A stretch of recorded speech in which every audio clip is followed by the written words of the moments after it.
श्रोते हो, नमस्कार. आजच्या इंद्रधनुष्य या कार्यक्रमात मी रेडिओ सखी गौरी मुळे तुमचं मनपूर्वक स्वागत करते. श्रोते हो, प्रत्येक पालकाचं एक स्वप्न असतं की आपलं मूल आपल्या पायावर उभं राहावं, आत्मविश्वासानं जगावं आणि आपल्या अनुपस्थितीतही त्याचं आयुष्य सुरक्षित असावं. पण गतिमंद मुलांच्या किंवा मतिमंद मुलांच्या पालकांसाठी हा प्रश्न अनेकदा गंभीर असतो. तो म्हणजे आपल्यानंतर आपल्या मुलांचं काय? आणि याच प्रश्नाने एका वडिलांच्या मनात एक विचार आला आणि त्या विचारातून उभी राहिली एक आशेची वाट, आशादीप. गतिमंद किंवा दिव्यांग मुलामुलींसाठी निवासी व्यवस्था, त्यांच्या क्षमतेनुसार प्रशिक्षण, स्वावलंबनाची संधी आणि मायेचा आधार देणाऱ्या या संस्थेचे संस्थापक आहेत दिलीप रेडकर सर. आजच्या कार्यक्रमात आपण जाणून घेणार आहोत त्यांच्या या वैयक्तिक प्रवासाबद्दल, आशादीपच्या स्थापनेमागची प्रेरणा, या प्रवासातील संघर्ष, मुलांमधील बदल आणि भविष्यातल्या स्वप्नांबद्दल. सर नमस्कार. नमस्कार. कार्यक्रमात तुमचं मनपूर्वक स्वागत. धन्यवाद. आशादीपबद्दल जाणून घेण्यापूर्वी तुमचा स्वतःचा प्रवास कसा होता? तुम्ही या सामाजिक कार्याकडे कसे वळलात? काय झालं, माझी वडिलांची कारकीर्द मी समक्ष बघितलेली आहे. गावात सभासद, ग्रामपंचायतीचे उपसरपंच, सरपंच ह्या पदावर काम करताना त्यांनी सामाजिक जे क्षेत्र काम केलं आहे त्याचा प्रभाव माझ्यावर आहे. मी गव्हर्नमेंट पॉलिटेक्निकला 33 वर्ष सर्व्हिस केली. ते करत असताना सामाजिक क्षेत्रात मी काम करत होतो. अनेक ठिकाणी म्हणजे संघटनेचं काम केलं आणि हे सगळं करत असताना माझं पहिलं अपत्य नॉर्मल आहे, ते ME क्वालिफाईड आहे, ते पुण्यात असतं, लग्न करून दिलं आहे तिचं. आणि दुसरं मूल 1991 सालाचं झालं. त्याचं 2 वर्ष मला काही समजलं नाही. 2 वर्षानंतर मला समजलं की हे मतिमंद मूल आहे. 50 वर्षापूर्वी हे संख्या नगण्य होती, पण आता संख्या ही वाढत चाललेली आहे. तर 200 मुलं आविष्कारमध्ये आहेत आणि ह्या सगळ्या गोष्टीला सामोरं जाताना ह्यांना तीव्र मतिमंद मुलगा असल्यामुळे ह्या सगळ्या गोष्टीला सामोरं जाताना मला आता ह्या संस्थेला 25 वर्ष झाली. प्रत्यक्ष काम करून 20 वर्ष सुरुवात झाली. पहिली 5 वर्ष मी भारतभर फिरलो, महाराष्ट्रभर फिरलो आणि सगळ्या संस्था बघून आलो.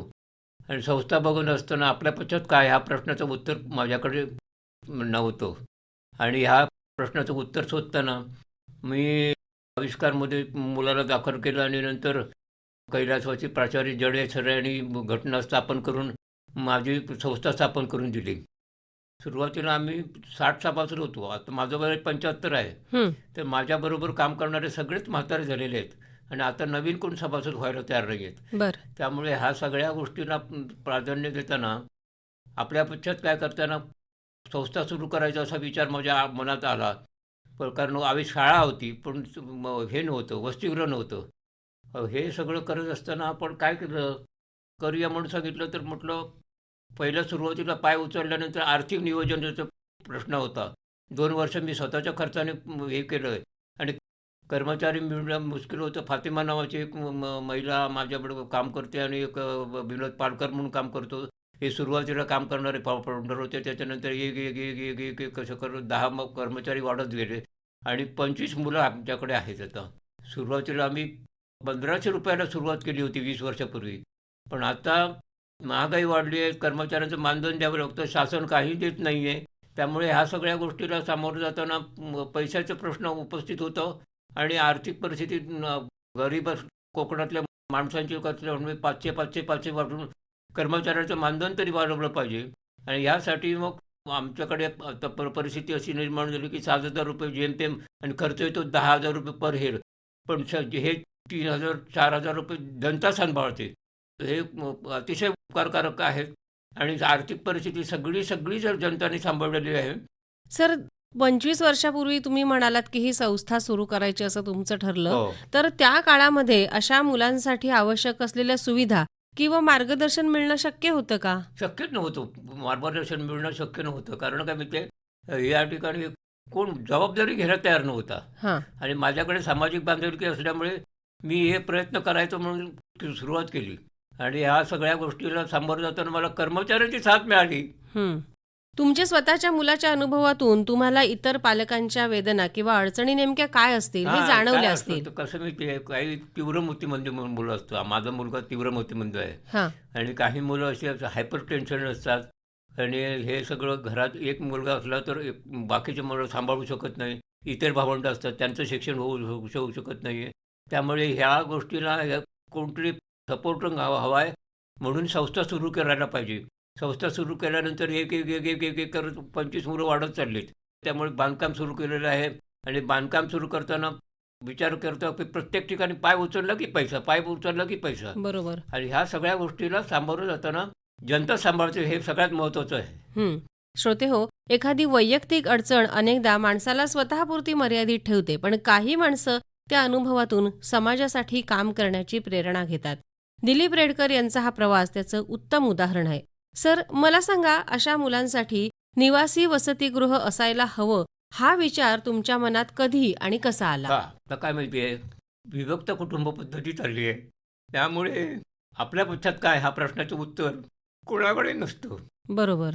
आणि ह्या प्रश्नासाठी कोणीतरी प्रयत्न केले पाहिजे म्हणून मी प्रयत्न केले. सुरुवातीला पाय लटपटले खरे, हं, पण आता एक स्टेबल झालेलं आहे हं, आणि व्यवस्थित काम चाललेलं आहे सगळं. हं. आणि परत परत पण मी सांगतोय, हे कर्मचारी मला मिळालेत.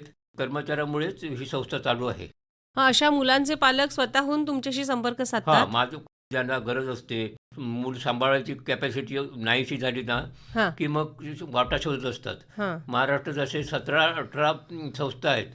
पण सगळ्या संस्था अशा पैसे ओरिएंटेड आहेत. हं, आणि ह्या सगळ्या गोष्टीला सामोरं जाताना काही परिस्थिती, कोकणातली परिस्थिती गरीब असली, त्यामुळे काय होतं, ह्या परिस्थितीत आपण पैसे जास्त देऊ शकत नाही आहे. हं. मग काय करायचं, हे पैसे देऊ शकत नाही म्हणून आम्ही आवाहन केलं जनतेला. आसामीसा योजना सुरू केली. हां, आपण सारे मिळून सांभाळूया. दर महिन्याला ₹100 कॉल असतो. आमचे 400 मेंबर्स आहेत. हां, म्हणजे ₹40,000 ते मिळतात. हां, हे ₹40,000 मिळतात ते आसामीसा योजनेत कर्मचाऱ्यांसाठीच खर्च करतो आम्ही. हां, त्याच्या व्यतिरिक्त काही खर्च करत नाही. हां. खर्चासाठी ₹10,000-15,000 खर्च करतात दर महिन्याला. हं. त्याच्यात ₹100 दान खर्च करू. हां. सर, मगाशी तुम्ही बोलता बोलता असं म्हणालात, की तुम्ही वेगवेगळ्या संस्थांना अशा भेटी हो, दिल्यात हो. आणि त्यानंतर तुम्ही आशादीपची स्थापना करायचं ठरवलं. बरोबर. तर अशा वेगवेगळ्या ठिकाणच्या संस्थांना भेट देऊन त्यांच्या कामाची पद्धत समजून घेण्याचा तुम्ही प्रयत्न केलात. त्या अनुभवातून तुम्हाला काय शिकायला मिळालं? हा अनुभव चांगला मिळाला असतो शिकायला. म्हणजे ज्या ठिकाणी परिवार म्हणून आमची देशव्यापी संघटना आहे आणि सह्याद्री परिवार म्हणून महाराष्ट्र संघटना आहे आणि ह्या सगळ्या गोष्टीला सामोरं जाताना आपण सगळं विचार केला की ह्याने काय केलं आहे इथे, या संस्था सुरू करताना कशी अडचणी आल्या, काय कोण करतंय. पण पुण्या मुंबईत मोठमोठ्या कंपनी कॉर्पस फंड आणि भेटी ज्या मिळत असल्यामुळे त्यांचा प्रश्न तसा उपस्थित होत नाही आहे. पण कोकणातली परिस्थिती अशी फार गरीब असलेल्यामुळे त्यामुळे ह्या ठिकाणी पैसा हा मेन उद्देश आहे.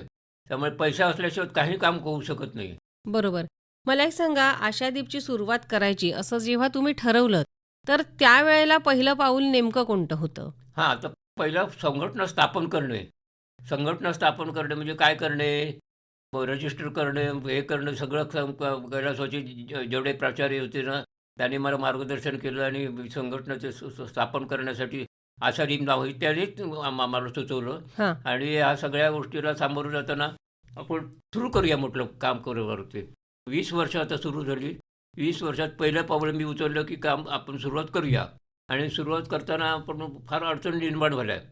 आर्थिक परिस्थिती नसल्यामुळे माझी ओढाताण होत होती. हां. मग मित्रपरिवार थोडंसं सहकार्य केलं आणि सुरुवात केली सर्वांचे. आता व्यवस्थित चाललेलं आहे. आम्ही जाता स्वतःची जागा खरेदी केलेली आहे MIDCमध्ये. हां. MIDCमध्ये जागा खरेदी करताना त्या ठिकाणी इंडस्ट्रियल एरिया असल्यामुळे औद्योगिक प्रशिक्षण संस्था सुरू करावी लागली. रोजगार देण्यासाठी विविध प्रकारचे हे केलं. अगदीपेक्षा उत्तम प्रकारे वर्तमानपत्राचे करतात आणि ह्या मेडिकल स्टोअरला जातात. अच्छा. किरसुणे बनवतात. सिजनेबल पणत्या, राख्या ह्या बनवल्या जातात आणि आता उद्योग केंद्र सुरू करायचं आहे. त्यामुळे वेगवेगळे प्रकारचे उद्योग सुरू करायला विचार आहे आमचा. सुरुवातीला पालकांचा आणि समाजाचा प्रतिसाद कसा होता तुम्हाला? सुरुवात झाली त्यामुळे काही बघतच नव्हते. हे काय करतोय हा दुसरा?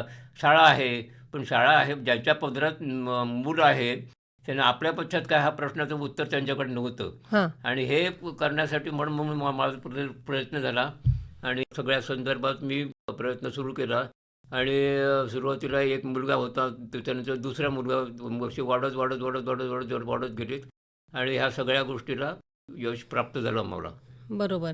सर, एखादी संस्था सुरू करणं आणि ती सातत्याने चालू ठेवणं हां, ह्यात खूप फरक असतो. कारण सुरुवात करणारे आरंभशूर खूप असतात. बरोबर.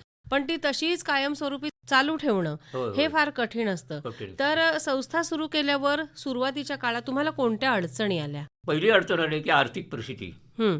पाय उचलला की पैसा लागतो, पाय उचलला की पैसा लागतो. कारण ह्या ठिकाणी मुलं घ्यायची म्हटलं जेवण, खाणं, त्यांचं टॉयलेटिंग करणं आणि ह्या सगळ्यासाठी कर्मचारी लागतो आणि कर्मचाऱ्यासाठी लागल्यानंतर कर्मचाऱ्यांसाठी लागणारा पगार आणि हा सगळा खर्च ठेवे म्हणजे मला अशक्यच वाटत होता. 2 वर्षानंतर हा काहीतरी वेगळा करतोय असं समजल्यानंतर समाजाचा दृष्टिकोन बदलायला लागलेला. आत्ता अशी परिस्थिती निर्माण झालेली आहे, अन्नधान्य काही कमी पडत नाही आहे. परमेश्वर कृपेने सगळं व्यवस्थित चाललेलं आहे. फक्त आर्थिक चणचण आहे. आर्थिक चणचण आहे ती आम्ही आवाहन केल्यानंतर ह्या आसामिसा योजनेचे असंख्य लोकं वाढत चालली आहेत. हं. म्हणजे आर्थिक अडचण, मनुष्यबळ, जागा आणि मुलांच्या गरजा यापैकी सगळ्यात मोठं आव्हान तुमच्या दृष्टीने आर्थिक अडचण हे आहे. आर्थिक अडचण आणि जागा. बरोबर. मला एक सांगा, कधी असा प्रसंग आला का, की हे काम पुढं सुरू ठेवणं तुम्हाला कठीण वाटलं? आता वाटलं म्हणजे कसं मी ते माझं वय आता 75 आहे. माझ्याबरोबर जे काम करणारे सगळे सभासद होते ना, हां. ते आता वयस्कर झालेले आहेत. त्यामुळे काम करू शकत नाही. तर नवीन पिढी कोणीही काम करायला तयार नाही आहे. आणि ह्या सगळ्या गोष्टीला माझ्याकडे आता सामाजिक बांधिलकी असलेले माणसं आहेत ना, ती मी जोडून घेतली आणि त्यांच्या मदतीने काम सुरू केलं. म्हणजे आपण जर गेलो नाही तरी ते ते काम चालू ठेवू शकतील. बरं. म्हणजे अशा वेळी पुन्हा उभं राहण्याची ताकद तुम्हाला या सगळ्यांकडून हो, मिळते. हो. आशादीप म्हणजे केवळ 4 भिंतींचं निवासी वसतिगृह नाही, तर हं. या मुलांना त्यांच्या क्षमतेनुसार जगण्याची, शिकण्याची आणि स्वावलंबी होण्याची संधी मिळावी हा त्यामागचा खरा प्रयत्न आहे. बरोबर. तर मला सांगा, आता या वसतिगृहात किती मुलं आहेत? त्यांची रोजची दिनचर्या काय असते? आणि मुलांना कोणत्या प्रकारचं प्रशिक्षण दिलं जातं? हां, आता एकूण 25 मुलं आहेत. त्याच्यातून 10 मुलं आविष्कार शाळेमध्ये जातात हां. आणि बाकीची मुलं घरी असतात. सुट्टीच्या दिवशी किंवा शाळा सुटल्यानंतर आता ही जी मुलं असतात ना, कागदी पिशव्या बनवणे, सीझनेबल पणत्या, राख्या आणि किरसुण्या या विविध प्रकारचे उद्योग सुरू करावे लागतात. सकाळी 6 वाजतापासून उठून अंघोळ घालणे, तोंड धुणे, त्यांचे नाश्ता करणे, टॉयलेटिंग करणे हे सगळं जबाबदारी कर्मचाऱ्यावर असतं. कर्मचारी नसतं, पुन्हा पुन्हा मी तेच सांगतो, कर्मचारी नसतं तर ही संस्था सुरू झाली नसती. मग मला सांगा, की अशा मुलांना, विशेष मुलांना आपण म्हणूया, प्रशिक्षण देण्यासाठी प्रशिक्षक सुद्धा तेवढ्या हां. ताकदीचे? स्मिता जडे म्हणून जडे कैलासची जडे सरांची सूनबाई आहे. त्या डबल ग्रॅज्युएट आहेत आणि सोशल ह्याच्यामध्ये अभ्यास केलेला आहे त्यांनी. त्यामुळे त्यांचं गाईडन्स सगळ्यात महत्त्वाचं असतं. आमच्याकडे जेवण करणारे कुक असे कोणीच नाही आहे. सगळ्या प्रकारचे जेवण एक कर्मचारीच करतात. हं. त्याच्यात हे हेड आहे, ती जी रेक्टर आहे म्हणून त्यांना माहिती आहे त्यांचं. आणि ह्या सगळ्या गोष्टीला मेडिकल सुद्धा द्यावं लागतं. हं. करोना काळात 2 वर्षाच्या काळात फार फार कठीण परिस्थिती निर्माण झाली होती. पण आमच्याकडे साधी सर्दीसुद्धा होऊ दिली नाही तिने. हं. आणि ह्या सगळ्या गोष्टीला सामोरं जाताना आम्ही 6 महिने आमची आवक सगळी बंद होती आणि आम्ही गेटला कुलूप लावून गप्प बसलो होतो वसतिगृहामध्ये. हं. आणि ह्या सगळ्या गोष्टीला सामोरं जाताना आई-वडील सुद्धा घेऊन जायला तयार नव्हते. बरं, मला सांगा, की या सगळ्या सुविधा म्हणजे आपण खाणं असेल, जेवण असेल, प्रशिक्षण असेल, या सगळ्यांच्या बरोबरीने वैद्यकीय सुविधा सुद्धा मुलांसाठी हो, हो. लागतात. तर मग ती कशी देता तुम्ही? आता आमच्याकडे डॉक्टर मिलिंद खेर आहेत. हां. ते ते अतिशय मोफत सर्व्हिस देतात. हां. 2 वेळा टीटी आमची इंजेक्शन देतो. कारण ह्या मुलांना काय लागलं बिगलं तर आणि समजत नाही आहे. हां. आणि ह्या सकाळचं नंतर डॉक्टर झिमण असतात. नंतर डॉक्टर पेवेकर असतात. ते मेंदू संदर्भात आजारपण असले तर मदत करतात. नटराज पवार आहेत डॉक्टर. हे सगळे डॉक्टर आपल्याला सेवाभावी संस्थेने काम करतात. अच्छा. आणि जास्त आजारी झाले तर आम्ही सिव्हिल हॉस्पिटलमध्ये ॲडमिट करतो. 2 दिवसाचा आजारपण आम्ही काढतो. 2 दिवसानंतर पालकांनी त्यांची जबाबदारी घ्यावी. पण काही वेळा असं परिस्थिती निर्माण मिळते की त्यांना ग्लुकोजचं पाणी द्या आणि जगेल त्या दिवशी तोपर्यंत जगेल, अशी परिस्थिती पालक करतात. अरे बापरे! मला असं सांगा, की अशा मुलांचे पालक जेव्हा पहिल्यांदा तुम्हाला भेटतात किंवा पालकांना संस्थेबद्दल जेव्हा तुमच्या कळतं, तर त्यावेळी त्यांच्या मनात नेमके कोणते प्रश्न असतात? आणि अशा मुलांच्या भविष्यासाठी पालकांनी लहानपणापासून कोणत्या गोष्टींकडे लक्ष द्यायला हवं असं तुम्हाला वाटतं? आता प्रशिक्षण हे सगळ्यात महत्त्वाचं असतं. शाळा महत्त्वाची असते. कारण ह्यांना घरी ठेवलं ना, तर कुठल्या प्रकारचं प्रशिक्षण द्यावं, कुठल्या प्रकारचं त्यांनी काळजी घ्यावी, हे पालकांकडे नसतं. त्याच्यामुळे शाळाच ही महत्त्वाची असते आणि शाळेत त्यांचं शिक्षण पूर्ण दिलं जातं. स्वावलंबन बनवण्यासाठी दिलं जातं. लिखापडी काही करत नाहीत. त्यामुळे ह्या सगळ्या गोष्टीला सामोरं जाताना शाळा ही महत्त्वाची असते. शाळेत शिक्षण दिलं जातं आणि ह्या शिक्षणाच्या आधारावर ते स्वावलंबी बनतात. आमच्याकडे 2-3 मुलं अशी आहेत, की ती स्वतःची स्वतः करू सगळे काम करतात, असिस्टंट म्हणून काम करतात. अशी 2-3 मुलं शिकून बाहेर पडलेली आहेत. स्वतःचे स्वतः करणारी मुलं शाळेमध्ये आहेत, हां. ती शाळेतच राहतात. अच्छा. ती वसतिगृहामध्ये वरचं नसतात. वरचं ते लोकल लोकल माणसं आहेत ना, हां, हां. ती आई-वडील त्यांचे तिथेच घेऊन जातात त्याला. बरोबर. आणि बाहेरची माणसं जी आहेत शाळेची गैरसोय आहे ना, हां. ती मुलं फक्त आमच्याकडे राहतात. बरोबर. आता तुम्ही सांगितलत, की शाळेची जबाबदारी खूप असते ह्या मुलांच्या बाबतीमध्ये. हो, हो. पण मुळात आधी आपलं मूल असं दिव्यांग आहे, हे पालकांना कधी समजतं आणि त्या दृष्टीने पालकांनी कसं निरीक्षण ठेवायला हवं? नाही निरीक्षण ठेवायला हवं. स्वतःचं स्वतः काय करू शकत नाही आहे, बोलू शकत नाही आहे, चालू शकत नाही आहे आणि ह्या सगळ्या गोष्टीला सामोरं जाताना ते त्यांना सुरुवातीपासूनच शिक्षण द्यावं लागतं आणि शाळेत शिक्षण घेतल्यानंतर शिक्षक असतात त्या ठिकाणी. ते प्रत्येक गोष्टीला प्राधान्य देऊन स्वावलंबन कसं ह्यांचं करता येईल तेवढ्यासाठी लक्ष देतात ते. बरं. म्हणजे या सगळ्यांमध्ये पालक आणि शाळा आणि समाज या सगळ्यांची खूप मोठी जबाबदारी आहे, जबाबदारी आहे. या मुलांना वाढवण्यामध्ये. हो. बरोबर.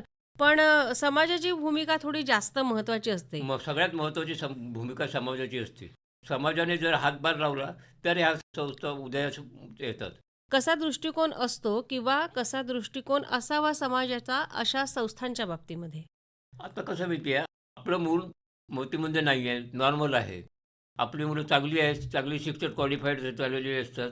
समाजातली माणसं प्रत्येक ठिकाणी कोण वाढदिवस साजरा करायला येतात, कोण षष्ठी साजरा करायला येतात, कोणी काय आणखी काय काय करायला येतात आणि ह्या सगळ्या प्रकारे प्रत्येकजण आपल्या परिस्थितीनुसार हातभार लावत असतो. बरं. तर मला असं तुम्हाला विचारायचं आहे, की अशा संस्थांना आर्थिक मदत तर आवश्यकच हो, असते. हो. पण केवळ आर्थिक मदत नाही, तर इतर अनेक गोष्टींची गरज असते किंवा अनेक गोष्टींची साथ हवी असते. मग नागरिकांनी कसं सहभागी व्हावं अशा उपक्रमांमध्ये? आता कसं माहिती आहे, रत्नागिरीमध्ये MIDCमध्ये जवळपास असलेली ही आषाढी मोतीमध्ये मुलांचे पालक संघ ही पहिली संस्था आहे. हां. त्यामुळे लोकांची नजरा वळायला लागली आहेत. हे काहीतरी वेगळे करतायत. आर्थिक परिस्थिती नसल्यामुळे मदत करायला हवी ही त्यांच्याकडे भावना निर्माण होते. कुठल्या वस्तू तुम्हाला गरज आहे, काही कमतरता होणार नाही अशा पद्धतीची समाज आमच्याकडे बघतो. बरोबर. सर, तुमच्या या कार्याची दखल घेऊन महाराष्ट्र शासनाच्या सामाजिक न्याय विभागातर्फे हो. डॉक्टर बाबासाहेब आंबेडकर समाजभूषण पुरस्कार देऊन तुम्हाला सन्मानित होय, केलंय. होय. 2024 साली. बरोबर. तर नेमक्या काय भावना होत्या त्यावेळी तुमच्या मनात? जेव्हा हा पुरस्कार मला जाहीर झाला, तेव्हा मला फार गहिवरून आलं. कारण हा मोठा महाराष्ट्र शासनाचा पुरस्कार होता आणि ह्या सगळ्या पुरस्कार काही कमी लोकांना मिळतात. त्यात माझा नंबर लागला हे मला सुदैव मोठं म्हणायला पाहिजे आणि ह्या सगळ्या गोष्टीला महाराष्ट्र शासनाचं मी आभार मानतो. सर, तुमच्या मुलामुळे जसं तुमचं आयुष्य बदललं आणि त्या बदलातून अनेक मुलांचं आयुष्य तुमच्यामुळे घडलं. पण मला असं सांगा, की अशा गतिमंद किंवा मतिमंद मुलांचे जे पालक आहेत, तर त्यांना तुम्ही काय सांगाल? पालकांनी काय देतो म्हणजे आपल्या नशिबात आलं खरं मूल, त्यामुळे ह्या मुलाला सांभाळण्यासाठी जबाबदारी आपण घेतलेली आहे. पण पालक वेगळे असतात आणि पालकांची मुलं वेगवेगळी असतात. पालकांना ह्या मुलाबद्दल अतिशय प्रेम असतं, पण भावंडांना प्रेम नसतं. त्यामुळे ह्या सगळ्या गोष्टीला 2 पैसे खर्च करावे असे पालकांची इच्छा असते. आता वर्षभरात 1-2 सण, दिवाळी सण असतो, गणपती सण असतो, तर एकाच दुसऱ्या दिवशी मुलगा घरी जातो. नाहीतर कोणीही पालक घरी घेऊन जात नाही. का एक माणूस तिथे ठेवायला म्हणजे एक केअरटेकर ठेवावा लागतो आणि ह्या सगळ्या गोष्टीला सामोरं जाताना संस्था हीच महत्त्वाची असते आणि संस्थेसाठी आधार म्हणूनच हे बघतात. पण आपण हे जे सणवार आपल्या घरी साजरे करतो, तसे तुम्ही संस्थेमध्ये हो, पण हो. करता. सगळे सगळे सगळे म्हणजे होळी साजरा करतो, गणपती उत्सव साजरा करतो, दसरा साजरा करतो आणि या सगळ्या साजरी करताना त्यांना त्या दिवशी होणारे पदार्थ. पदार्थ मोदक म्हणा किंवा पातोळे म्हणा किंवा आणखी काय काय म्हणा ते सगळ्या सगळ्या प्रकारचे पदार्थ हे आमच्याकडे कर्मचारी बनवतात आणि सगळ्या मुलांना फक्त शाकाहारी जेवण घालतो. त्यामुळे ह्या सगळे मुलं खुश असतात. सकाळी 8 वाजता नाश्ता असतो, 12 वाजता जेवण असतं, 4 वाजता परत नाश्ता असतो, 8 वाजता परत जेवण असतो आणि ह्या सगळ्या गोष्टीला काही कमतरता येत नाही आहे. सगळे मदत करतात आणि भाजीपाला वगैरे आणून देतात मुलं. त्यामुळे आम्हाला काही चिंता पडत नाही. सर्व धर्मियांचे सगळे सण संस्थेमध्ये साजरे केले जातात. हो, हो. म्हणजे मुलांना त्याची माहिती व्हावी आणि त्यातून आनंद मिळावा. आनंद व्हावा. बरोबर. 15 ऑगस्ट, 26 जानेवारी सगळे साजरे करतात आणि ह्या सगळ्या उत्तम प्रकारे मुलांना नॉलेज देण्याचा प्रयत्न करतो. आणि मुलं कसं सहकार्य करतात? मुलं चांगली सगळं काही मुलं असतं हायपर टेन्शन असतात. हां. त्यामुळे ह्यांची औषध कायम चालू ठेवावं लागतं. कुरापती काढणे वगैरे सुरू करायचे. आता पेपर बॅग बनवण्याचं काम करण्याचं उत्तम प्रकारचं काम करणारे मुलं आहेत. त्यांची बँकेमध्ये खाती उघडलेली आहेत. मिळणारे पैसे उत्पन्न त्यांना पण मिळतं आणि कर्मचाऱ्यांना पण मिळतं. कारण कर्मचारी हे सगळं उत्पन्न मुलांना सांभाळायचं असतं, काम करत असतात, जेवण करत असतात आणि त्याचबरोबर हे सगळं प्रोडक्शनला हातभार लावत असतात. एक सर्वसामान्य मूल सांभाळणं किंवा नॉर्मल मूल सांभाळणं हे आजकाल पालकांसाठी कठीण होऊन बसलंय. इथे तर दिव्यांग मुलांचा सांभाळ आणि ते सुद्धा 25 मुलांचा सांभाळ सर हो. तुमच्या संस्थेमार्फत केला जातोय. खूपच मोठं सामाजिक कार्य तुम्ही करतात.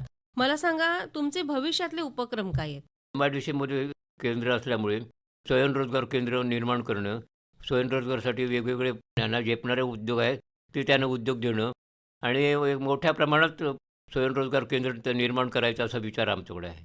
श्रोते हो, जिथे आधाराची गरज आहे तिथे हात पुढे करणं आणि जिथे अंधार आहे तिथे आशेचा दीप लावणं यालाच समाजसेवा म्हणतात. रेडकर सर, तुम्ही आणि तुमची संपूर्ण टीम एक वेगळं ईश्वरी कार्य करते आहे. या तुमच्या कार्याला आणि तुमच्या पुढच्या उपक्रमांना वाटचालीला आकाशवाणीकडून आणि सगळ्या श्रोत्यांच्या वतीने मी शुभेच्छा देते. आज तुम्ही इथे आलात आणि आशादीपविषयी सविस्तर बोललात त्याबद्दल तुमचे मनापासून आभार. धन्यवाद. धन्यवाद. श्रोते हो, आजच्या इंद्रधनुष्य या कार्यक्रमात गतिमंद आणि मतिमंद मुलांसाठी निवासी स्वयंरोजगार केंद्र चालवणाऱ्या रत्नागिरीतील आशादीप या संस्थेचे संस्थापक दिलीप रेडकर यांची गौरी मुळे यांनी घेतलेली मुलाखत ऐकलीत. या कार्यक्रमाचे सादरकर्ते होते विवेक वानखडे. इंद्रधनुष्य